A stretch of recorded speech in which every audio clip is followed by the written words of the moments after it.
ওকে, তাহলে এটা হচ্ছে problem 3.5। তো এই অঙ্কে বলা আছে A and B are joint products and C and D are by product. The following particulars are available in respect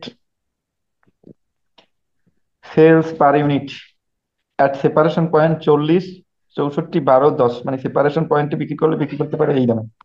R after separation, after further processing হলে তাহলে বিক্রি করতে পারে 60 টাকা, 120 টাকা, 28 টাকা আর 16 টাকা। এই দামে বিক্রি করতে পারে আফটার সেপারেশনে।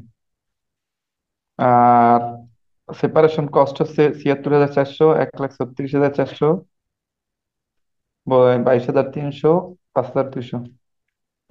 প্রফিট সেপারেশন পয়েন্টে সেলস এর উপরে প্রফিট 25%, 20%, 20%, 15%। আর প্রোডাকশন হচ্ছে এতে 4,000 ইউনিট, বিতে 3,000 ইউনিট, সিতে 1,500 ইউনিট, ডিতে 1,000 ইউনিট। Joint cost 2,86,400।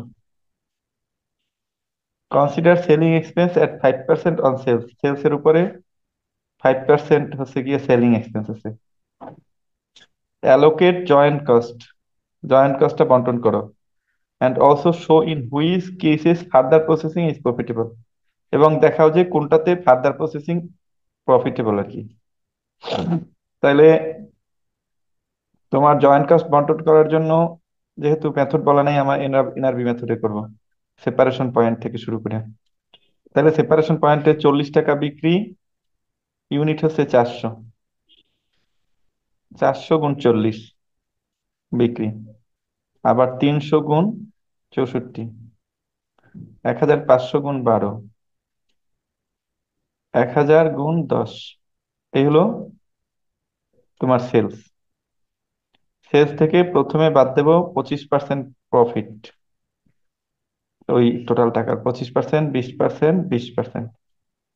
তারপর বাদ দেবো 5% সেলিং এক্সপেন্স সেলসের উপরে।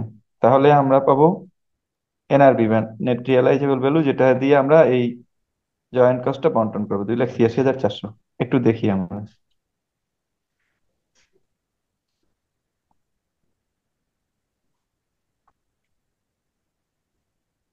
দেখো এই যে,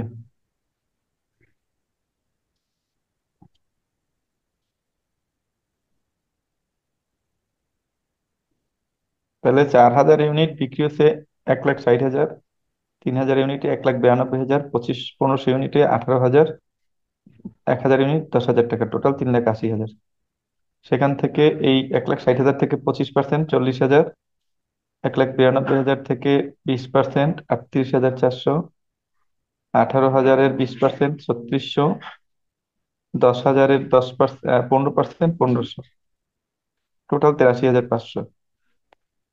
আর সেলিং এক্সপেন্স আছে 1,60,000-এর উপরে 5%-এ 8,000, 1,92,000 5%, 9,600, 18,000 5%, 900, 10,000-এর 5% 500। তাহলে বেসিস অফ অ্যালোকেশন বা এনআরবি থাকলো 1,12,000, 1,44,000,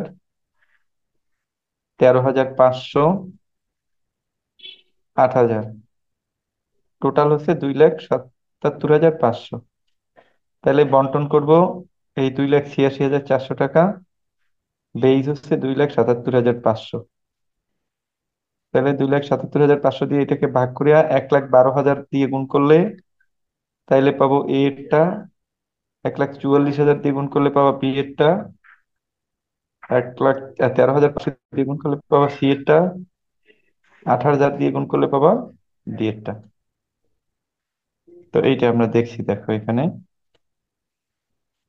এই তাহলে এ এর ফার্দার প্রসেসিং কস্ট হচ্ছে 1,15,592, বি এর হচ্ছে 1,48,618, সি এর হচ্ছে 13,933, আর ডি এর হচ্ছে 8,257। এগুলো হচ্ছে ফার্দার প্রসেসিং কস্ট।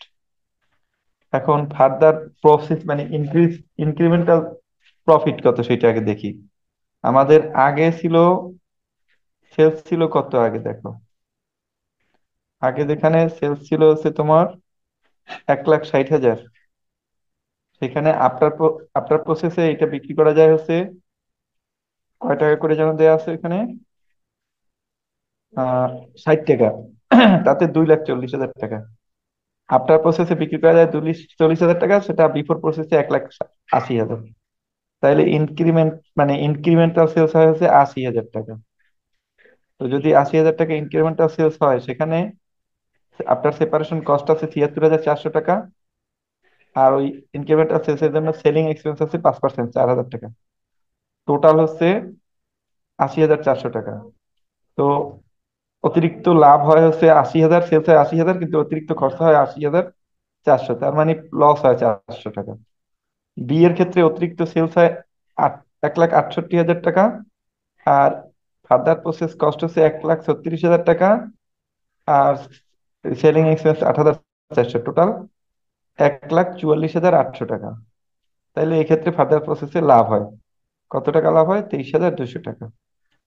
সিতে ইনক্রিমেন্টাল সেলস আছে 24,000, আর খরচা আছে 22,300 প্লাস 5%, 1,200, 23,500, তাতেও লাভ আছে 500 টাকা।